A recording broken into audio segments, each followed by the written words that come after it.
You've been taught you have 5 senses, but there are actually quite a few more, and they might be the reason you're burning out. Science shows we actually have at least 8 senses, and for high performers, the 3 hidden ones working in the background are usually dysfunctional. I discovered this after 25 years in psychology and spent a year fixing mine. Here's exactly how they work and why ignoring them will risk your entire career. So a year ago, I was completely numb. After 6 years of high-pressure global leadership work, I hit a wall. This wasn't just tiredness, it was deep bone-level exhaustion. I had insomnia, zero passion, and I felt depleted after just 2 hours of work. I realized I was heading for burnout again. So I made a drastic change and started a 1-year experiment. We're taught we have 5 senses, but that isn't the full story. And I discovered those 3 hidden ones I'd never even heard of before. Focusing on them didn't just save me from collapse, it rewired how I run my business now. Here's how I went from totally numb to regulated by using all 8 of my senses.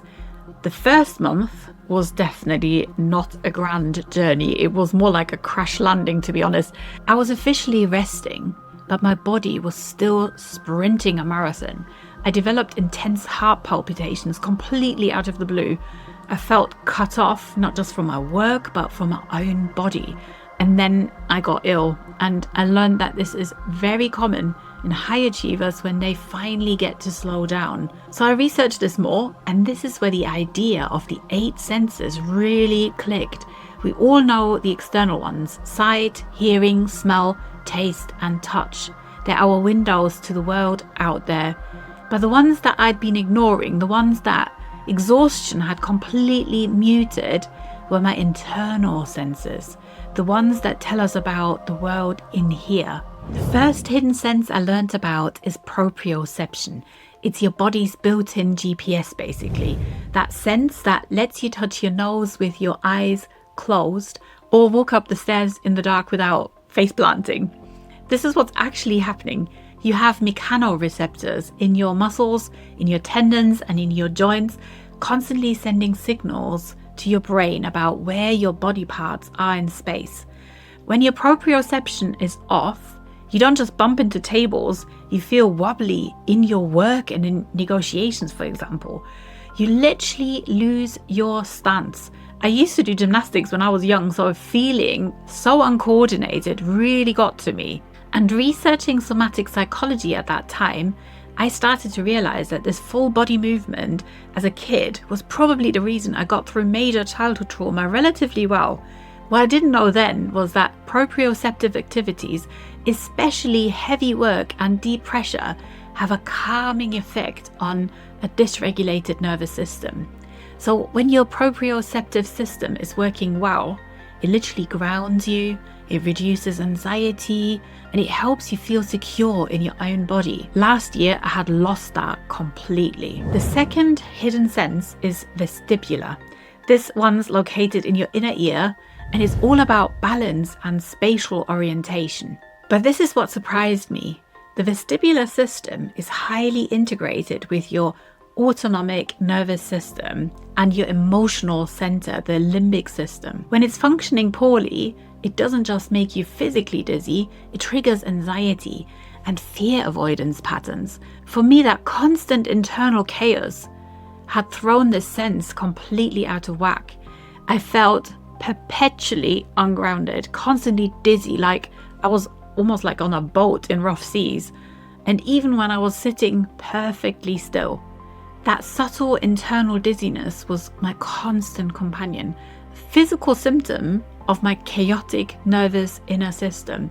I always thought it must be my blood pressure or something, but now I was learning that this was a psychosomatic symptom of my work overload. But the real game changer, the cornerstone of this whole journey, was the hidden third sense, interoception. This is the 8th sense, and it's your awareness of what's happening inside your body.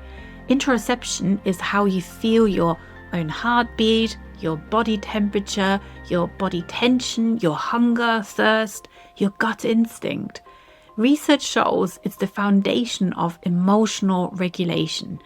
And this is why, because before you can name an emotion, your body generates a feeling tone. Pleasant or unpleasant, calm or excited. That tight chest is anxiety.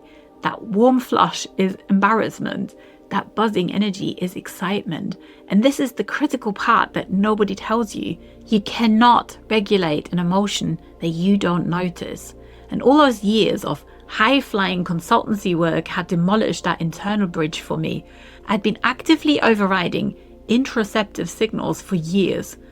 So when I felt absolutely tired, nope, just drank more coffee and pushed through. I treated sleep like a luxury. When I had a frazzled mind, well, deadlines don't care. When I felt stressed, bottle it up, put on a brave face, be professional. We call this resilience, but biologically, it's just suppression. My body would send a signal, a flutter of anxiety in my stomach, the first throb of a headache, and my brain would just turn the volume down and just cut off what my body was saying. My early warning system was completely offline and I was flying blind. High flying, but blind. That numbness I felt wasn't just emotional, it was a total interoceptive shutdown, and I had lost the ability to feel myself from the inside out. And research from interoception expert Kelly Mailer shows this is incredibly common in people with anxiety, depression, and critically burnout. That was probably the scariest part of it all. So what did I do? I started gently. I used EFT tapping on a daily basis, which is a powerful self-administered acupressure technique that sends calming signals directly to your amygdala, your brain's alarm center, telling it to stand down. Sometimes just 5 minutes during the day, but longer sessions before bedtime. And I went more regularly to the gym, where I experimented with exercises that challenged my balance and connected me back to my body. So less monotonous treadmill running. I did more yoga and movement that required full body coordination activities that would wake up my proprioceptive and vestibular senses. So fast forward to the summer, and I was deep in the messy middle. Let me tell you, this was not some graceful cinematic montage of healing. It was a lot of trial, error, and experimentation. And much of the time I still felt confused, but this was also where things actually started to change. I realized I couldn't think my way out of burnout. I'd already tried that. Talk therapy had helped me understand why I was feeling bad, but it didn't stop the brain fog, the total exhaustion, and my inattention. So the solution had to be somatic through my body, mind, and spirit. So I started with simple exercises designed to reconnect my mind and body. The goal wasn't to fix anything, it was just to listen first, to turn the volume back on those 3 hidden senses. So let me explain what I did for all 3 of those senses. First up, interoception. So my main tool here was breath awareness, specifically belly breathing. I know it sounds almost insultingly simple, but for someone whose breathing had been shallow and stuck in my chest for years, a classic fight or flight response, by the way, it was almost a revolution. So here's the exercise. I'd sit back in my chair with one hand on my chest and one on my belly. So the whole goal was to breathe in and make the hand on my belly rise while the hand on my chest stayed relatively still. And then a long, slow exhale. I have to admit, the first few times I tried this, I almost felt a bit like a failure because my chest would move, but my belly wouldn't. But slowly and a bit painfully, I started to retrain my body.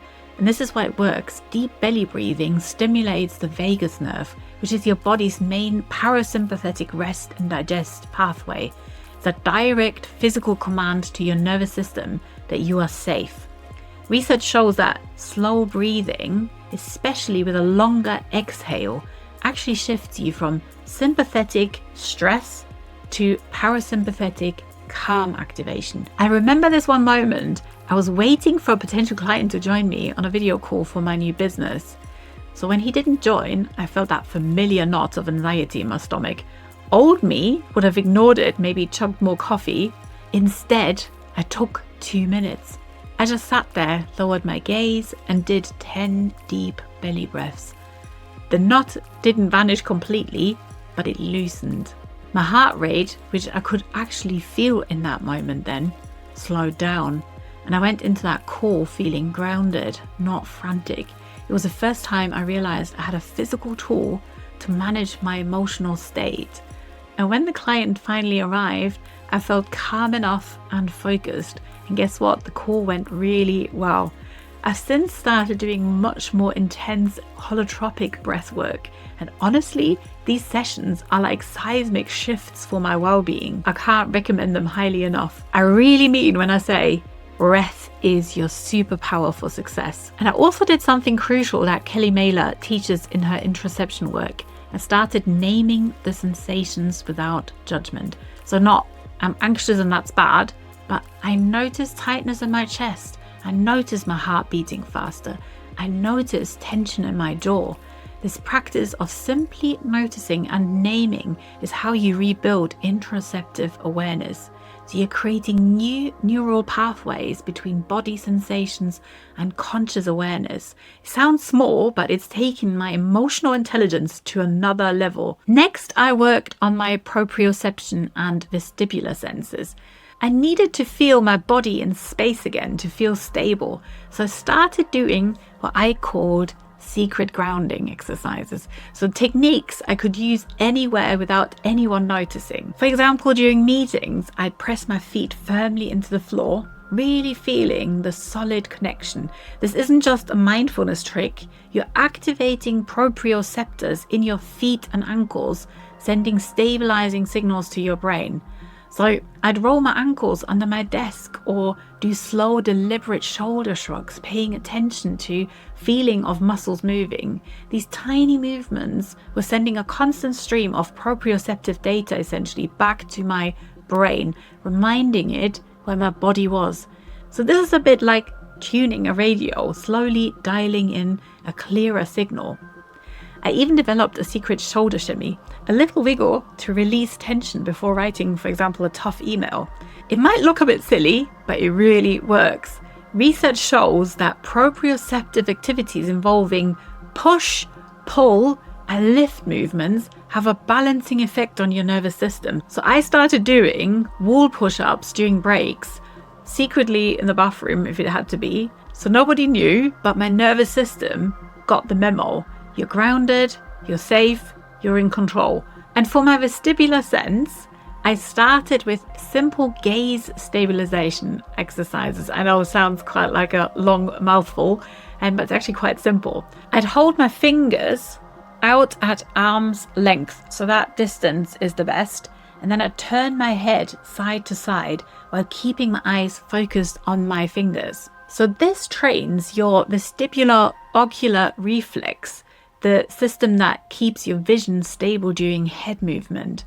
When this works properly, it doesn't just help with physical balance, it reduces that internal feeling of being scattered or unanchored. So for me, that feeling of being on a rocky boat started to fade. I felt more stable, more present in my own skin. Another huge one was the body scan. I take 3 to 5 minutes a few times a day and just mentally scan myself from head to toe. Not trying to change anything, just noticing. So realizing, okay, my jaw is clenched, or my forehead is really tight, or there's a real weird buzzing feeling in my chest. The first few weeks of doing this were a bit of a wake-up call for me. I had no idea how much tension I was holding every single day. My body was in a constant state of defense, essentially. No wonder my dentist was concerned about my jaw health as well. But here's what I learned. By simply noticing the tension, I could often consciously release it, unclench my jaw, let the shoulders drop the tongue from the roof of my mouth.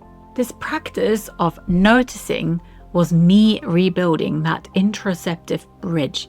I was training myself to catch the early signals, the first hint of tension, the first flutter of anxiety, before they became full-blown stress responses. This wasn't about positive affirmations, by the way, or reframing my thoughts. This was about acknowledging that my body was holding onto years of stress, and to let it go, I had to work with it. My body wasn't the enemy for feeling exhausted. It was the most honest friend I had, and I was finally starting to learn its language. By the end of this year, The change has been quiet, but massive for me.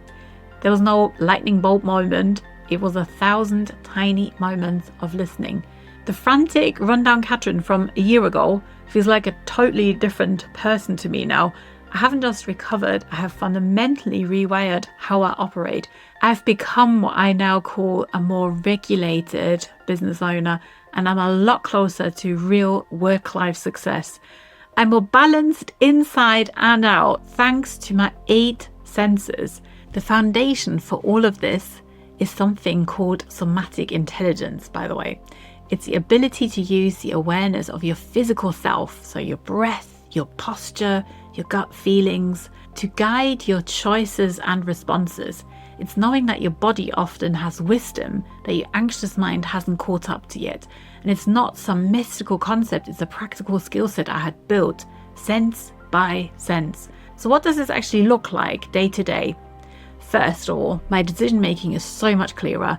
Regulation is a productivity tool. By reading my somatic signals, I cut my decision making time in half because I stopped second guessing my gut.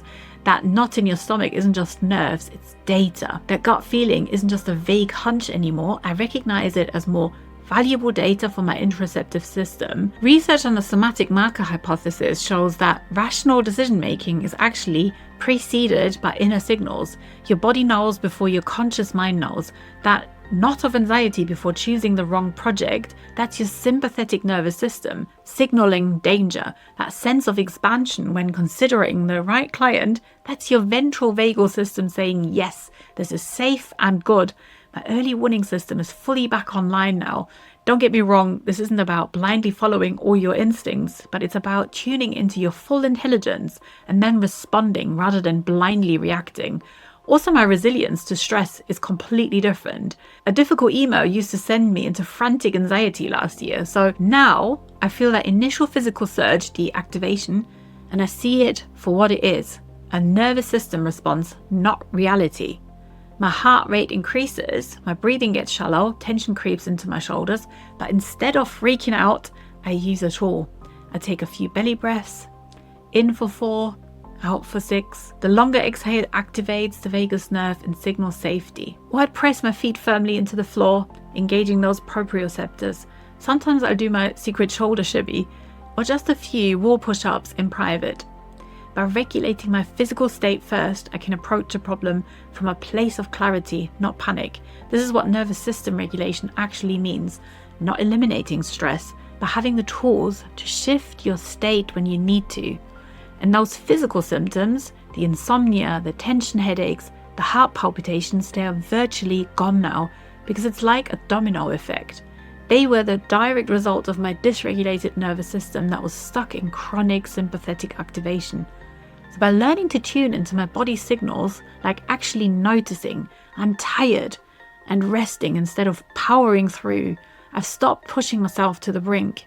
I've also learned that I don't need to find solutions for every problem, and that it's okay to let some problems not be my problem. And I respect my body's need for rest as much as I respect a deadline, because now I understand that sustainable high performance requires both activation and recovery. I set myself an alarm to go to bed, which made a huge difference. One of the most powerful tools I've mastered is EFT tapping, as I mentioned earlier on. It's also called emotional freedom technique, or just tapping. It involves tapping on specific acupressure points on your body and face while focusing on a stressor. Think of this as a manual override switch for your amygdala. It looks odd, admittedly, but it works faster than a beta blocker. Tapping sends calming signals directly to your brain's alarm center, telling it to stand down. It's a physical way to short circuit an emotional overreaction. I use it before big presentations or after a stressful meeting, and it helps me reset in minutes. And it's probably been one of the biggest factors me overcoming insomnia. It's become one of my non-negotiable rebalancing tools, especially before bedtime and when I feel a headache coming on. But maybe the biggest change is in my presence. Your nervous system is the loudest voice in the room. If you're dysregulated, you are literally broadcasting danger to your team, killing their creativity and psychological safety. Regulation isn't self-care, it's responsible leadership. And this is what I now teach my clients. Magnetic leadership presence isn't just what you say and how you stand. It's much more about your inner nervous system state first and foremost. And that state is determined how well you can sense and regulate using all 8 of your senses, not just 5. My journey started from a place of exhaustion, and I know how isolating that feels. The most helpful thing for me in the beginning was just knowing other people had gone through it too. That's the community I want to build here. So I'd love to hear from you. What's your experience with burnout or disconnection been like? Have you ever noticed how your body tries to talk to you? Maybe you felt that knot in your stomach before a bad decision, or you've noticed tension building before you consciously realized you were stressed. Drop your story in the comments. Your experience matters, and sharing it can make someone else feel a lot less alone. And if this has resonated with you, consider subscribing. I share more on building a life and business that actually feels good in your body, not just your mind. Because sustainable high performance requires both. So here's the bottom line. Your exhaustion isn't a weakness. It's a biological signal you've been trained to ignore. The hustle culture told you to override your body, but sustainable high performance requires you to partner with it. Stop treating your body like a vehicle you drive into the ground and start treating it like the intelligence system that it is. If you want to lead others, you have to regulate yourself first. What I learned over the last year is that this mind-body disconnection is an epidemic among high achievers especially. We're rewarded for overriding our body's signals. Push through the fatigue, ignore the hunger, your body's weak, your mind is strong. It's complete nonsense. And it nearly destroyed me. And that's why I now always talk about feeling safe inside yourself and strong, but also subtle and soft. The reality is your greatest asset isn't just your brain, it's your entire integrated self. Your body holds an incredible amount of intelligence. The tightness in your chest, the knot in your stomach, that subtle feeling of dizziness, these aren't random glitches, they are data. They are language, and when you learn to speak that language using all 8 of your senses, not just 5, you unlock a completely different way of moving through the world. You gain the ability to not just survive pressure, but to lead with a presence and clarity that comes from deep within. The journey from burnout isn't about finding a new mindset, it's about coming home to your body. My experiment, of course, isn't over. I'm only just getting started with this new way of work-life success and running a truly healthy business. Our goal is to move into an office soon where we have all sorts of 8 sense reset equipment for everyone so we can operate from our best inner energies. So watch this space, I'll keep you posted.